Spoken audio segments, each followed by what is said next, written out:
Ito naman yung setting for today para sa dinner or lunch. Pero 3 PM daw. Alas 3 daw eh. Mga 3:30 lang nga eh.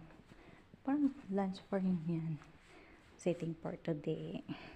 Ang ganap ng Eid dito sa amin. Yan.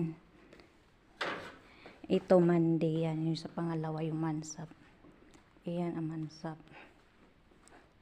Ito ang ganap sa Eid namin dito. Yan. Yan yung pagkain namin. Hindi ko na-videoan kanina kaya ngayon ko siya videohan. Yan. Yan.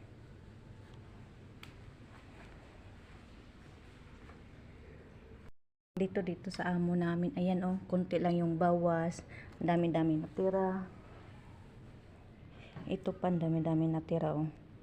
Yan lang nakain ng mga amo namin. Kunting ano, sayang talaga kay pamimigay kung kanino ibibigay.